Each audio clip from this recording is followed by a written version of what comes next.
영광에 동참하는 귀한 은총 더 허락하여 주시옵소서. 예수님의 이름으로 기도드렸습니다. 아멘.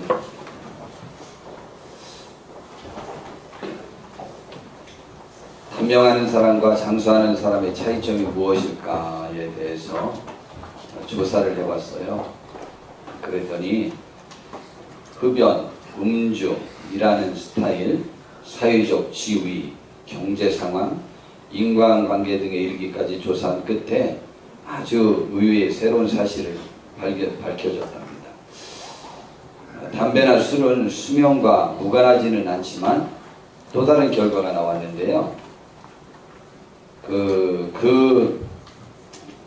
일하는 스타일, 사회적 지위, 경제 상황, 그 어느 것도 결정적인 요인은 아니더라는 거예요. 여러 가지 요인들이 다 요인이 되긴 하는데 가장 결정적인 요인이 아니더라는 거예요. 그런데 오래 사는 사람들 속에서 하나의 딱 공통점이 된 게 하나인데 그것은 놀랍게도 친구의 수였다고 합니다.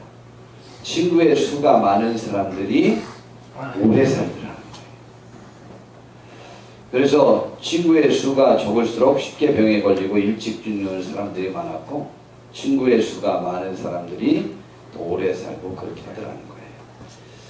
우리나라에서 2년 전에 한국인의 마지막 10년이라는 것을 조선일보에서 근 반년, 1년에 걸쳐서 이렇게 시리즈물을 실었습니다. 그런데 우리 한국 사람들이 마지막 10년이 참으로 불행하더라고요. 다른 나라와 비교해 볼 때.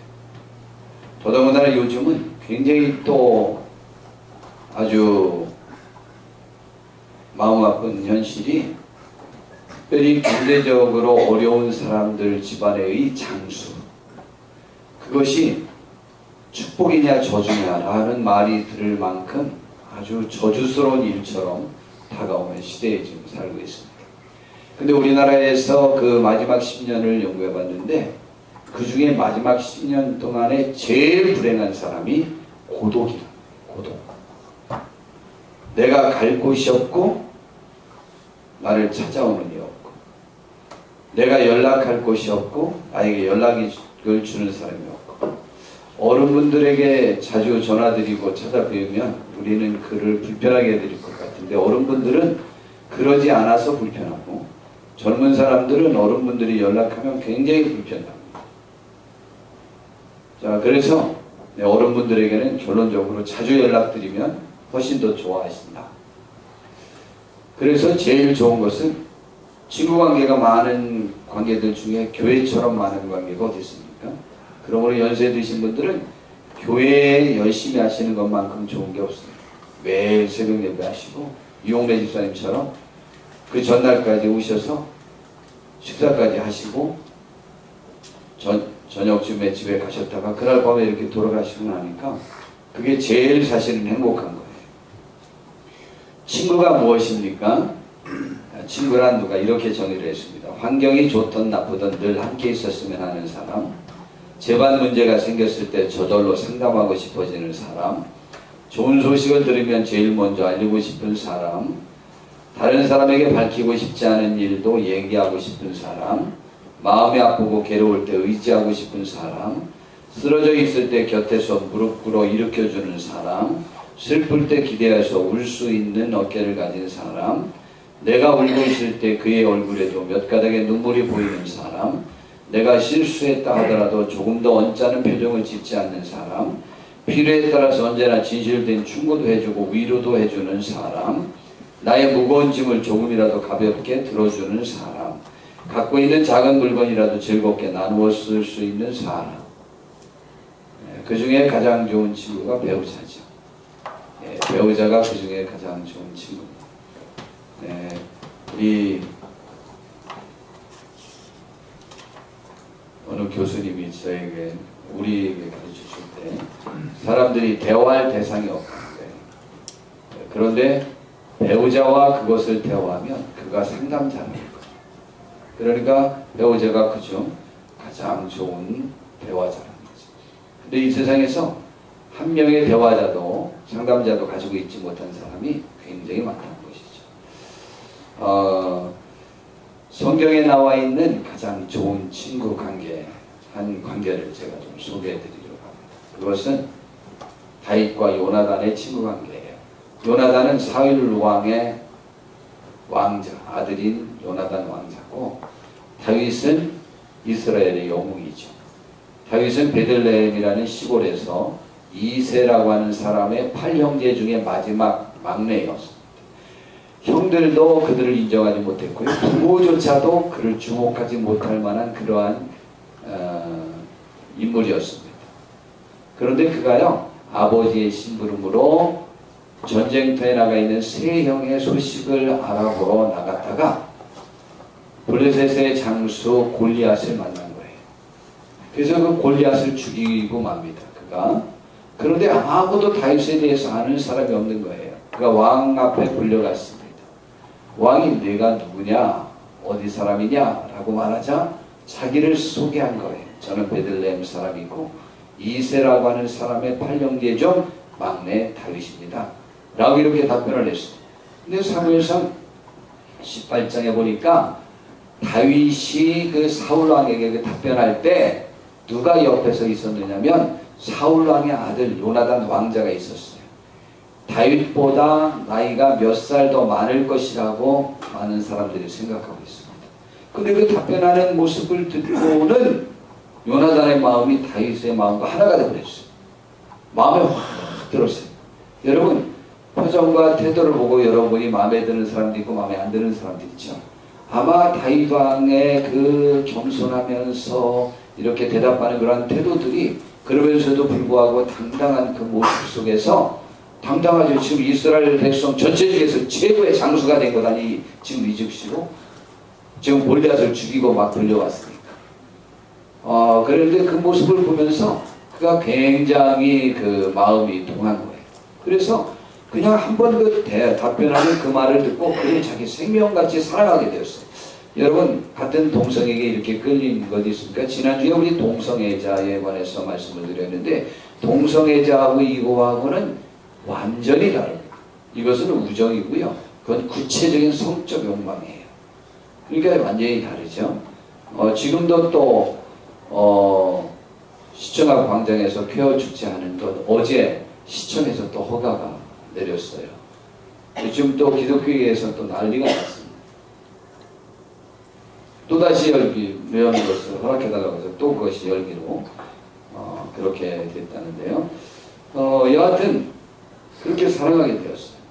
그리고 이제 다윗을 그 사울 왕이 집으로 돌아가는 것을 허락하지 않고 옆에서 모셔서게 하고 그렇게 됐어요. 그런데 다윗과 요나단이요, 3절에 보니까 요나단은 다윗을 자기 생명같이 사랑하여 더불어 언약을 맺었어요. 평생 우리 이 우정을 유지하자. 그리고는 요나단이요, 요나단 왕자가 자기의 갑옷과 칼을 다윗에게 줬어요. 다윗은 평생에 처음 자기 것을 가져본 갑옷과 칼입니다. 어느 정도 사랑했느냐면요, 여기도 계속 생명처럼 사랑했다고 그랬는데, 사울 왕과 다윗 왕의 관계가 깨어지기 시작한 데가 언제였느냐면요, 이스라엘의 여인들이 노래를 했어요. 그런데 그 노랫말이 사울 왕의 그 심기를 건드린 거예요. 사울은 천천을 치셨고 다윗은 만만을 쳤다네 라고 노래를 한 거예요. 그러니까 사울 왕이 화가 난 거예요. 뭐? 나는 천천, 다윗은 만만? 그러면은 이 나라는 결국 다윗 것 되겠다는 얘기네? 그러면서 그 다음부터 다윗에 대한 시기와 질투심이 생겼어요. 그리고 악령이 그에게 들어왔어요. 그리고 악령이 들어올 때마다 그냥 있는 물건을 집어던지고 창을 집어던지고 그러면서 다윗을 죽이려고 하는 거예요. 그리고 군사력까지 동원해서 다윗을 죽이려고 노력하고 있는 거예요. 그래서 다윗이 이제 피하려고 하고 있었습니다. 그러자 요나단 왕자가 내가 우리 아버지에게 말씀드려서 실제로 너를 죽이려고 하는 의도가 있는지 없는지 알아보고 내가 너한테 알려주겠다. 잠깐 숨어 있어라. 그리고 그때 그 의도가 있으면 도망가고 그렇지 않으면 그럴 필요가 없지 않냐 라고 해서 자기 아버지에게 물어봤어. 난리가 났습니다. 이놈이 누구 편을 드냐고. 너 왕 못되게 하고 다윗이 왕을 차지하려고 하는 목적을 갖고 있는데 네가 누구 편을 드느냐. 그러면서 반드시 다윗을 죽여야 한다는 거예요. 그러자 이 요나단이 다윗을 만나가지고 숨어있는 곳에 가서 작별 인사를 하는 거예요. 그것이 20장 14절부터 나와 있는데 너는 내가 사는 날 동안에 여호와의 인자하심을 내게 베풀어서 나를 죽지 않게 할 뿐 아니라. 참 신기하죠. 왕자가 지금 그 다윗에게 나에게 인자를 베풀어요. 자비로움을 베풀어요. 왕자인데요. 얼마나 마음이 훌륭한지 알아요? 다윗이 하나님께서 그 다음 자기 아버지에 이어서 이스라엘 왕위로 삼으려고 작정하셨다는 것을 알고 있었어요. 그리고 그렇기 때문에 이 사실을 알면은요 100%가 그 사람 죽입니다.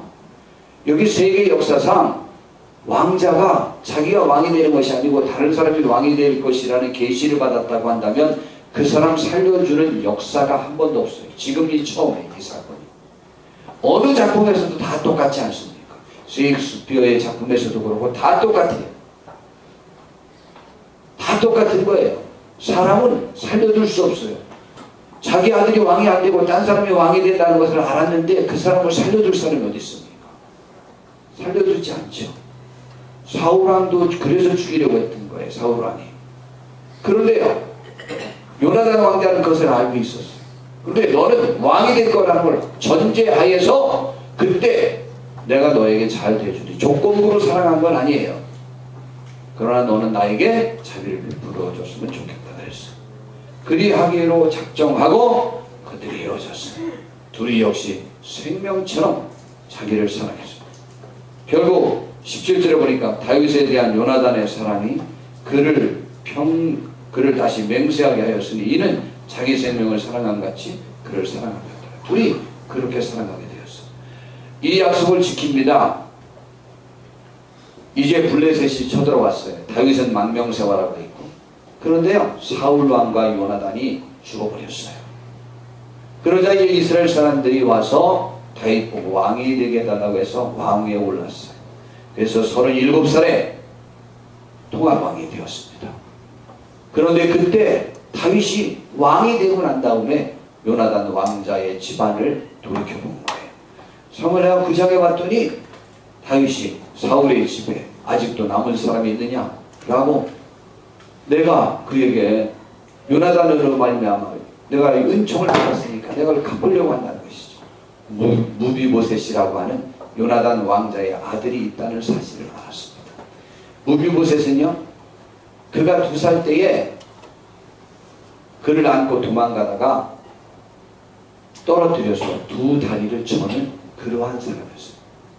그런데 그를 불러가지고 그의 종 시바, 사울왕 집안의 종 시바에게 그에 딸린 모든 종들을 그에게 다 딸려보내고 사울왕 가문에 있었던 모든 재산을 모두 무비보셋에게 주고 그리고 무비보셋은 다윗 왕과 함께 왕궁에서 왕궁 식사에 참여하도록 했습니다.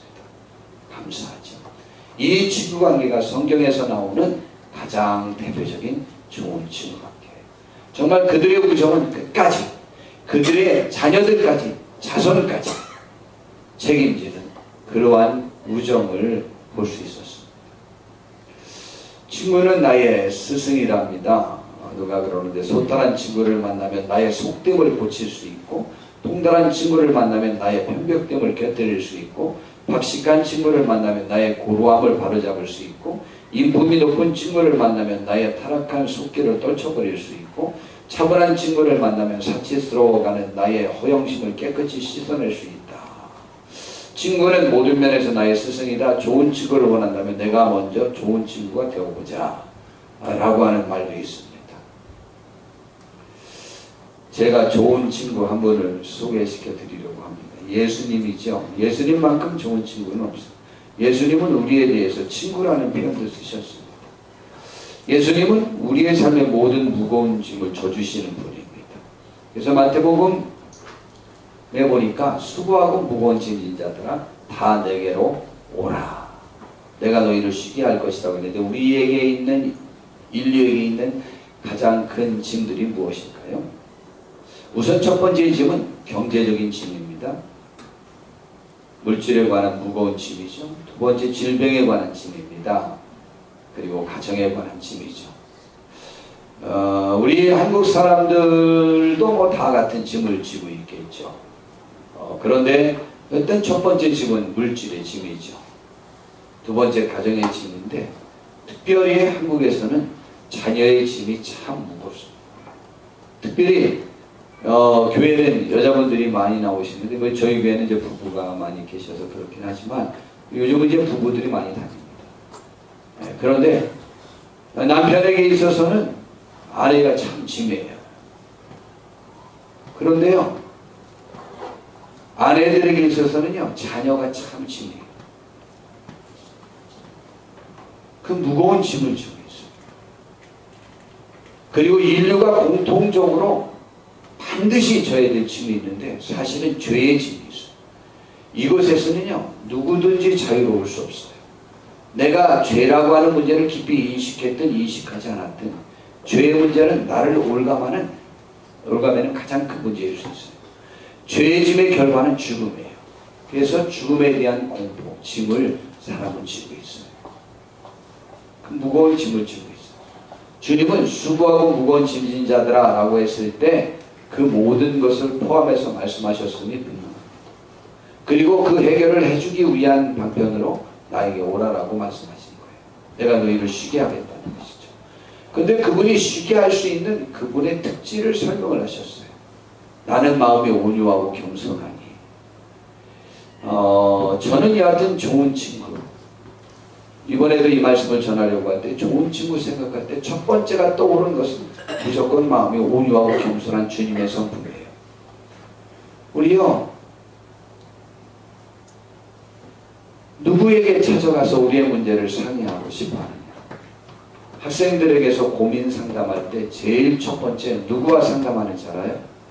친구랑 상담해요. 해결점이 거의 없어요. 해결 안 됩니다. 실제로 해결되지 않습니다. 오늘 학생들에게 물어봤어요. 친구 관계나 여러 가지 문제 있을 때 누구와 상의하느냐 물어봤어요. 선생님에게 한 번도 상담 안 했죠. 친구랑 상담하면 해결점이 있습니까? 없습니다. 그런데 친구와 상담. 친구란 좋을 때, 슬플 때, 문제가 있을 때 찾아가는 게 친구예요. 이혼은 해결을 위해서 찾아가기도 하지만 실제는 그냥 격려받고 위로받기 위해서예요. 그것이 온유하고 겸손한 거예요. 그 친구가 옳고 그름의 잣대를 나에게 대는 것이 아니고 그냥 함께 해주기 때문에 찾는 거예요. 그러나 해결점은 없습니다. 사춘기 청소년 아이들에 관해서 제가 오래전부터 관심을 가졌어요. 해결점이 없는 문제 방법으로 본인의 문제들을 풀으니까 계속 걷도록 것이죠. 만약 선생님에게나 부모님에게나 한 번만 상의했다면 친구들과 고민을 상담했던 것보다 시간도 짧아지고 일수도 짧아지고 한 번에 해결될 수 있는 것들이 얼마나 많은지 몰라요. 그런데 주님은요, 마음이 온유하고 겸손하대요. 실제로 증명해 드려 볼까요? 여러분, 여러분의 문제가 있을 때 친구를 찾고 가족을 찾고 저를 찾고 여러 사람들을 찾을 수 있겠죠. 그런데 주님만큼 편한 분이 어디 있습니까? 간혹 우리의 신앙이 좀 멀어져서 그분이 가까이에서 나를 어루만져 줄까? 그것이 의문이 들어서 그렇지. 그분에게 가서 우리가 부르짖을 때 그분이 나를 한 번이라도 책망할 것 같다는 생각을 가져보신 적이 있습니까? 만약 그 생각이 들었다면 그것이 여러분은 은혜 받았다고 생각할 거예요. 여러분이 책망받을 거라고 생각한다면 지금 주님이 나를 깊이 부르시고 있다는 생각 속에서 그분께 더 가까이 나가는 끈이 되지, 여러분을 책망할 거라는 것 때문에 주님께 못 나가는 경우가 있습니까? 오히려 그렇지 않습니다. 주님이 책망하실 것이라고 확신하시고 지금 책망의 소리를 만약 들으셨다면 주님께 더 감사할 거예요. 주님 응답하셨다. 우리가 잘했을 때, 우리가 슬퍼할 때 보듬어 주시고 격려해 주시고 힘 주시고 위로해 주셔서 그분께 언제든 나아가 우리의 모든 문제를 내어놓을 수 있는 분이 그분이에요. 그분은 온유하고 겸손해요. 그분은 누군데요? 하나님이신데요. 근데 하나님이신데요, 우리와 친구 되시려고 그분이 사람 몸을 입고 오셨어요. 우리가 신이 될 수 없으니까. 그분이 얼마나 겸손해요. 그분이 신인데 사람인 것처럼 우리에게 와서 행하셨어요. 우리와 친구 되고 싶고 우리와 함께하고 싶고 우리의 문제를 해결하시려고요. 그래서 나는 마음이 온유하고 겸손하니 그분의 성품이에요. 우리의 친구 중에도 온유하고 겸손하지 않은 친구 있어요. 두 번 다시 가까이 하고 싶지 않죠. 정말 어쩔 수 없을 때만 관계하지 않잖아요. 주님은 온유하고 겸손한 분이에요. 그분은 그런데 전능자셔요. 그분이 나의 멍에를 메고 내게 배우라고 말씀하십니다. 그분이 우리에게 문제 해결책을 제시해 주신 것이지 그분이 우리를 무겁게 짐지우려고 말씀을 준 게 아니라는 것이죠. 우리는 해결책대로 수술도 받지 않습니까? 해결책대로 약도 먹지 않습니까? 그것이 짐이기는 하지만 내 병을 갖고 있는 것보다는 그것이 내 짐을 벗는 길이라고 생각해서 하지 않습니까? 그리하면 너희 마음이 쉼을 얻을 것이다. 그러면서 이는 내 멍에는 쉽고 내 짐은 가볍기 때문이다 말씀하셨어요. 그 예수님은요 사랑이 많으신 분입니다. 주님이 말씀하셨어요. 사람이 친구를 위해 자기 목숨을 버리면 이보다 더 큰 사랑이 없대요. 이 세상에서 제일 큰 사랑을 표현한다면 친구를 위하여 목숨을 버리는 것이 사랑이래요. 그런데 우리에 대하여 주님이 말씀하셨어요. 너희가 내가 명하는 대로 행하면 곧 나의 친구라. 이제부터는 너희를 종이라고 하지 않겠다. 오히려 너희는 나의 친구라 그랬습니다. 예. 예수님이 우리를 친구라고 했어요. 근데 친구를 위해서 목숨을 버리면 이것이 제일 큰 사랑이라잖아요. 로마서 5장 8절에 보니까 우리가 아직 죄인 되었을 때에 그리스도께서 우리를 위하여 죽으심으로 하나님께서 우리에 대한 자기의 사랑을 확증하셨다. 하나님은 예수님의 아버지, 우리의 아버지시죠. 하나님께서요 우리를 위해서 예수님 자기 친아들 독생자를 대신 죽게 하심으로 우리에 대한 사랑을 확증하신 것이죠. 사랑하신 거예요. 사랑. 하나님은 예수님이 하나님이시죠. 하나님 예수님 같은 분이라고 봐도 좋죠. 우리를 사랑하신 거예요. 사랑의 제극치는 친구를 위해 목숨을 버려주는 것이라고 했는데 우리를 친구라고 말씀하시면서 우리를 위하여 죽어주셨어요. 그런데 이 사랑은 끝까지 사랑합니다. 저는 이 끝까지 사랑하는 이 표현도 참 좋아요. 요한복음 13장에 봤더니 6월절 전에 돌아가시기 전날 밤이에요. 마지막 날 밤이에요. 만찬 석상에서 마지막 식사, 예수님의 최후의 만찬이라는 그 식사를 마치고 난 다음에 예수님께서 자기가 세상을 떠나 아버지께로 돌아가실 때가 이른 줄 아시고 이제 한 12시간밖에 안 남았어요. 그걸 아시고요. 세상에 있는 자기 사람들을 사랑하시되 끝까지 사랑하셨다. 이 시간쯤 되면 다 위로받고 격려받고 싶을 시간 아니에요? 그런데 이제 제자들과 함께할 시간이 얼마 남지 않았으니까 그 사랑을 더 좀 실천하기 위해서 식사한 후에 제자들의 발을 씻겨주셨어요. 여러분 끝까지 사랑하는 분이에요. 자기의 상황, 처한 상황과 상관없이 우리를 끊임없이 사랑하는 분이 예수님이셔요. 요한복음 17장 12절에는요 그날 밤 그렇게 하시고 제자들과 말씀을 나눈 다음에 기도하신 거예요. 그 기도 내용이에요. 내가 그들과 함께 있을 때 하나님께 기도한 거예요. 제자들 12명과 함께 있을 때에 내게 주신 아버지의 이름으로 그들을 나는 보존하고 지켰습니다. 그래서 지금까지 잘 왔습니다. 그 중에 하나도 멸망하지 않았는데 다만 가룟 나를 말하죠. 멸망의 자식뿐이 오니 이는 성경에 기록된 대로 응하게 하려 할 뿐이다. 이 사람 외에는 내가 하나도 잃지 않았습니다. 이걸 또 예수님이 또 증명하고 실천해 보입니다. 이제 이 대표 기도만 끝내고 겟세마네 동산에서 기도하다가 가룟 유다와 함께 예수님을 잡으러 오는 무리가 있었죠. 유대 병정들과 대제사장의 군인들이 함께 왔습니다. 횃불을 들고 왔어요. 그때 기도하고 있었던 예수님께 왔어요. 예수님이 그들에게 둘러싸여 있습니다. 베드로와 야고보와 요한이 신기한 듯 놀라는 눈으로 이게 무슨 일인가 하고 옆에서 벌벌 떨고 서 있습니다. 예수님이 말씀하셨어요. 너는 누구를 찾으러 왔느냐? 그랬더니 그들이 나사렛 예수라고 했어요. 그러자 예수님이요 그들 앞으로 한 걸음 확 나가시면서 내가 바로 나사렛 예수다 그랬어요. 그랬더니 군인들이 뒤로 나자빠졌다고 그랬어요. 저는 그들이 왜 자빠졌을까? 왜 원래 나자빠졌을까? 저는 이렇게 상상합니다. 예수님에 대한 소문이 군인들이 못 들었겠어요. 소문을. 죽은 자도 살리고 병든 자도 고치고 막 이적도 해놨더라고. 근데 예수님, 그 예수님 잡으러 온 거예요. 근데 내가 나사렛 예수다 하고 도망가지도 않고 앞으로 군인들이 왔는데도 불구하고 앞으로 나서니까 예수님이 초능력으로 자기들을 죽일 수도 있다고 겁이 났었을 거예요. 그러니 뒤로 나자빠지지 않겠습니까? 재차 물었습니다. 누구를 잡으러 왔냐? 그랬더니 나사렛 예수다 그랬어요. 그랬더니 예수님이 하신 거예요. 내가 나사렛 예수다. 내가 너희에게 나사렛 예수라고 말했으니 나를 찾거든 이 사람들이 가는 것은 용납하라. 이 세 제자는 도망가도록 하라. 왜 이 말씀을 하셨냐? 구절에 봤더니 이는 내게 주신 자 중에서 하나도 잃지 아니하였사옵나이다 라고 하나님께 기도하고 말씀하신 것이 그것이 사실임을 증명하기 위하여 그렇게 하셨다. 잡혀가는 순간에도 제자들을 향한 사랑과 그 약속을 지키는 멋있잖아요. 이것뿐만이 아니에요. 로마서 8장에 보니까 예수님과 하나님과의 관계에 대해서 설명하고 있어요. 우리들에 대해서.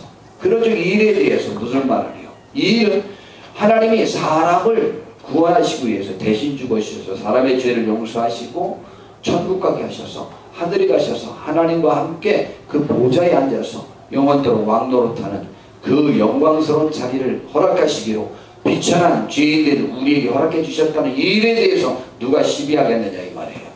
만일 하나님이 우리를 위하시면 누가 우리를 대적해서 따지겠느냐. 32절에 자기 아들을 아끼지 아니하시고 우리 모든 사람을 위하여 내주시니가 어찌 그 아들과 함께 모든 것을 우리에게 주시지 아니하겠느냐. 아니 우리를 구원하기 위해 아들까지 주신 분이 다른 건 더불어 안 주시겠느냐. 물어볼 필요도 없죠. 그분이 또한 그뿐만이 아니고 누가 능히 하나님께서 택하신 자들을 고발하겠느냐. 의롭다고 하신 이는 하나님이시니 누가 정죄하겠느냐. 죽으실 뿐 아니라 다시 살아나신 이는 그리스도 예수신데 그는 하나님의 우편에 앉아 계시고 있어요. 그런데 그 우편에서 우리를 위해서 기도하고 있어요. 우리를 위해서 하나님 앞에 매번 편들어주고 계신단 말이에요. 지금부터 영원까지 천국 가기까지 끝까지 사랑하시고 책임져 주시는 그 주님. 그 주님이 우리 주님이에요. 그 주님을 모시는 우리가 되길 바랍니다. 미국에서 있었던 이야기래요. 미국에서 수잔 앤더슨이라는 여인이 어느 날 눈 수술을 받다가 그만 양쪽을 다 실명하고 말았답니다. 그래서 남편은 아내의 직장 출퇴근을 도와주었답니다. 근데 얼마 후에 남편이 아주 매몰차게 이야기를 하더래요. 여보 계속 이럴 수 없으니 내일부터는 혼자 출퇴근해요. 그 말에 남편에게 배신감을 느낀 그녀는 이를 악물고 혼자 출퇴근을 했습니다. 여러 번 넘어져며 서러운 눈물도 흘렸지만 이제 점차 출퇴근이 익숙해진 상태였었습니다. 그러던 어느 날 그녀가 버스를 탔을 때 운전기사가 무심코 말했습니다. 부인은 좋겠어요. 좋은 남편을 두셨어요. 그 남편 때문에 지금 화딱지 나요. 매일 한결같이 부인을 돌봐주시네요. 이게 무슨 말인가 했더니 알고 보니까 남편은 매일 아내가 버스를 타면 같이 다 뒷자리에 앉으며 아내의 출퇴근을 말없이 등 뒤에서 지켜보고 있었던 거예요. 그래가지고 그가 직장 사무실로 들어갈 때까지 지켜보고 있다가 돌아갔던 거예요. 우리를 살면서 때로는 넘어지고 서러운 눈물도 흘리고 상처와 고독도 있지만 그때마다 나의 등 뒤에서 누군가가 반드시 있어. 그 주님, 우리와 함께 하시는 그 주님을 우리는 매번마다 믿고 발견하고 의지할 수 있게 되기를 기대하고 있는 거예요. 카톡에 어느 목사님이 매번 글을 올리는 글이 있어요. 그분이 그때마다 깨닫는 신앙 묵상의 내용을 글을 올립니다. 그가 하루는 이런 글을 올렸어요. 사람은 언제나 문제와 문제의 해결자이신 하나님 사이에 있다 라는 거예요. 여기가 문제, 여기가 하나님. 요 사이에 우리가 껴있다는 거예요. 사람이 하나님 쪽으로 가까이 가면, 이게 하나님이라면 성경을 들어야 되겠네. 이쪽으로 가까이 오면 멀리 떨어져 있는 이 문제는 작아 보인다. 근데 사람이 하나님에게서 멀어지면 이 문제에 너무 집중하게 되면 문제는 커 보이고 하나님은 작아 보인다. 사람이 문제가 커서 절망하는 것은 문제가 큰 것이 아니라 하나님과의 거리가 멀어서 나타나는 착시 현상에 속고 있기 때문이다 라고 말하고 있습니다. 여러분 어떻게 생각하십니까? 우리의 삶의 무거운 짐을 주님은 대신 해결해 주기를 원하고 계십니다. 그 주님께 우리는 나아오셔야 하는 것입니다. 금요일날도 오늘 말씀을 제가 준비한 것을 미리 말씀을 드렸죠. 어떤 한 학자가 중국에 갔다가 가서 하나님한테 따졌다. 하나님, 왜 나한테는 인생의 이 무거운 짐을 그렇게 많이 지우셨습니까? 왜 내 십자가는 더 무겁게 지워주셨습니까? 라고 따졌대요. 그랬더니요, 하나님이 그 학자를 천국으로 가려면 마지막 관문이, 성경에는 요단강 건너가 만나리 하는 찬송도 있잖아요. 그 요단강이 천국으로 건너가는 마지막 관문인 것처럼 성경에는 상징적으로 표현을 했어요. 요단강을 건너가는 거 아닙니다. 그러면은 다 천국 가려면 이스라엘을 가갖고 요단강을 한번 건너서 가야 됩니다. 건너가봐야 땅입니다. 지구예요. 천국 못 가요. 상징적인 것이에요. 옛날에 요단강을 건너서 가나안 땅을 들어갔기 때문에 상징적으로 그렇게 표현한 거예요. 자, 그런데요, 그 요단강에 데려갔어요. 그리고 요단강을 건너오는 사람들을 보여줬습니다. 그랬더니요, 어떤 사람은 되게 큰 십자가를 지고 있고 어떤 사람은 작은 십자가를 지고 올라오더라는 거예요. 하나님 왜 이렇게 불공평하게 어떤 사람이 저렇게 무거운 십자가를, 큰 십자가를, 어떤 사람은 작은 걸 겁니까? 그래서 넘어온 사람들의 십자가를 그럼 네가 저울에 다 달아봐라 라고 했답니다. 몽땅 달아봤더니요, 세상에 큰 십자가나 작은 십자가나 무게가 똑같더라는 거예요. 사실 인생의 짐에 있어서 어떤 사람은 내 짐이 크다고 생각할 때도 있고요, 다른 사람의 짐이 작다고 생각할 때도 있습니다. 그러나 실제 그 짐은 각자에게 있어서 똑같은 무게를 지니고 있다고 하는 것이죠. 여러분, 우리의 문제와 짐 때문에 인생이 쓰러지는 것이 아니고 그 문제와 짐에 집중하면 짓눌려서 넘어지는 것입니다. 우리는 그때마다 주님을 바라보고 하나님을 바라보고 주님께로 나아가면 그 문제, 그 짐을 해결할 수 있다고 말씀해 주고 있는 거예요. 우리는 그 주님께 나아오셔야만 하는 거예요. 저는 이 말씀을 준비하면서 제 마음속에 깊이 와닿았던 것이 있었습니다. 여러분, 누구를 만났을 때가 가장 평안합니까? 기쁜 소식 또한 아픈 일, 어떤 일들이 있었을 때 우리는 누구에게로 나아갑니까? 저는 생각해 봤어요. 여러분, 하나님만큼 주님만큼 우리들에게 편안한 분이 어디 있습니까? 그분께 와서 마음껏 언제든지 우셔도 우리의 짐을 내어놓아도 그분은 한 번도 우리를 책망하시지 않습니다. 그분은 우리의 짐을 대신 져주시려고 기다리고 계셨던 분이에요. 그 문제를 주님께 갖고 나오기를 기다리고 있었어요. 차라리 그 짐이, 그 십자가가 주님을 만날 기회가 된다고 성경은 너무 곳곳에 말씀해 주고 있잖아요. 우리 문제에, 우리의 인생의 짐에 너무 집착하지 마십시오. 그 짐은 주님을 만날 기회로 삼을 수 있습니다. 여러분, 꼭 그때 주님께로 나와서 우리의 짐을 내려놓으시기를 진심으로 바랍니다. 주님은 그 일 때문에 오셨어요. 그래서 오늘 성경 본문 마태복음 20장에 봤더니 우리 함께 읽어보시겠습니다. 시작. 인자가 것을 섬김을 받으려 함이 아니라 우리가 섬기려 하고 자기 목숨을 많은 사람에게 선물로 주려 합니다. 오늘은 색다르게 이 말씀을 전하는 거예요. 우리에게 주는 이익 때문에. 이 말씀을 접하면 우리 교회 성도님들은 또 그럴 거예요. 또 그거야. 지겨워. 그러실까봐. 예, 그리스도인은 섬기는 자세를 가져야 되는 거죠.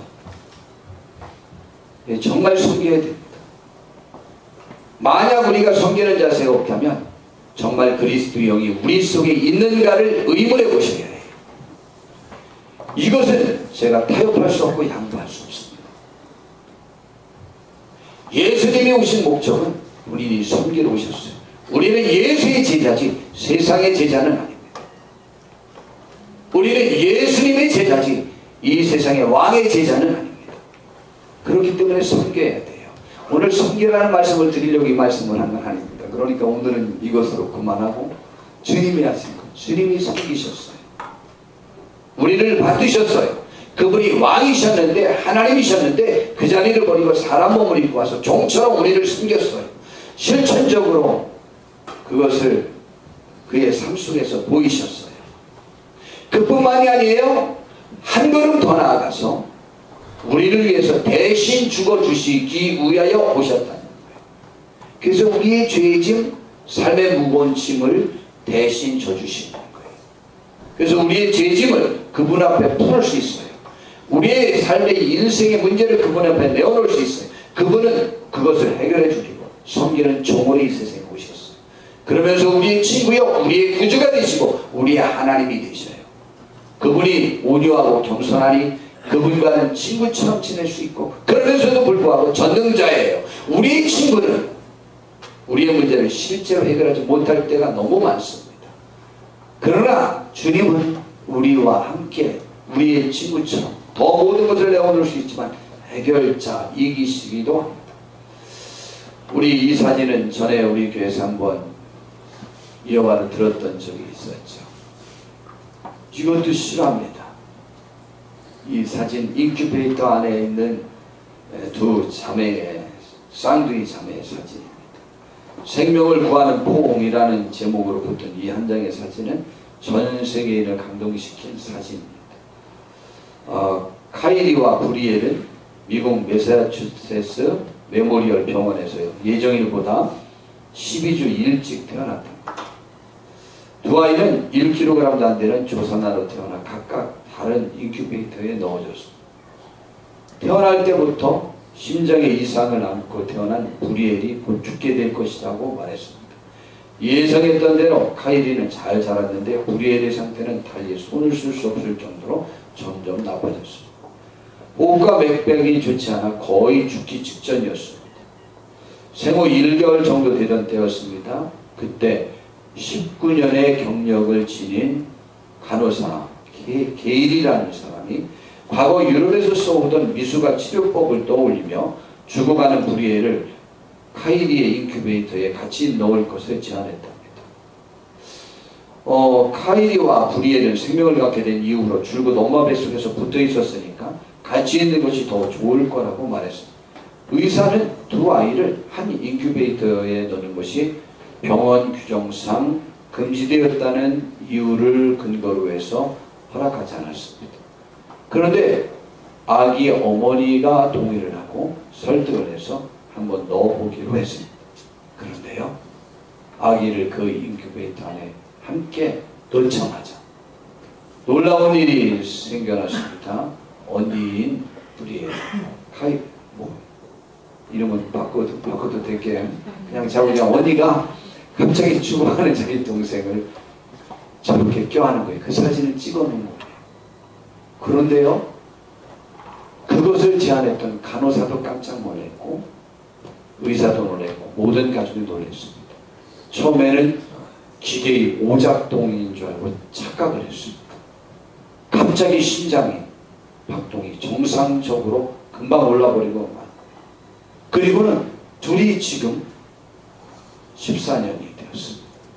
그래서 하나는 간호사와 수의사를 꿈꾸는 각각 그렇게서 정상적으로 자라가고 있는 실화입니다. 이것을 가지고 생명을 구하는 포옹 혹은 사랑의 터치라고 말합니다. 사람은 100마디의 위로의 말보다 터치의 힘이 탁월하답니다. 눈을 맞추는 것도 터치이고 스킨십이라는 거죠. 손을 잡아주고 어깨를 두드려주고 심장을 맞대는 포옹을 하십시오. 최소한 하루에 한 번 이상씩 부부끼리 안아주고 쓰다듬어주고 입을 맞추십시오. 그 모든 터치가 우리를 살게 합니다. 친밀한 사랑으로 안아주십시오. 말할 줄 모르는 신생아 카이리는 가장 좋은 것을 동생에게 주었습니다. 아무것도 모르는 것 같은 갓난아이였지만 카이리는 본능적으로 살 수 있는 방법을 알았다는 것입니다. 여러분, 우리가 살 수 있는 길은 우리를 품으시고 우리를 낳으신 하나님 아버지께로 돌아가 그분의 사랑을 받는 거예요. 그분은 우리를 위해서 그분의 아들까지 대신 희생시켜주신 그 사랑의 하나님이십니다. 그분이 우리를 부르고 계시는 거예요. 그 주님이 우리에게 말씀하셨습니다. 수고하고 무거운 짐진 자들아 다 내게로 내가 너희를 쉬게 하겠다는 거죠. 그분은 마음이 온유하고 겸손한 분이에요. 그러나 전능자예요. 우리 그분의 품 안에서 우리가 이 세상의 삶의 상처와 아픔들이 씻겨지기를 바랍니다. 죄의 짐에서 벗어나지기를 바랍니다. 삶의 무거운 짐에서도 벗어나기를 바랍니다.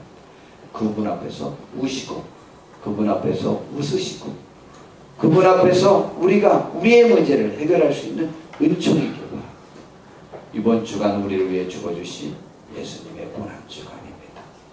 그 고난의 의미가 우리를 깊이 위로하고 격려하고 힘있게 하고 우리를 우리에게 만드는 복된 한 주간 되기를 진심으로 바랍니다. 기도하겠습니다. 주님 도와주시옵소서. 우리가 주님 앞에 나아갈 수 있는 은총을 얻게 해 주시옵소서. 그분의 사랑에 보응을 받을 수 있는 귀한 우리가 되게 해주시고 우리의 믿음의 눈이 띄어지게 하옵소서. 예수님의 이름으로 기도드렸습니다. 아멘. 이제 찬송 154장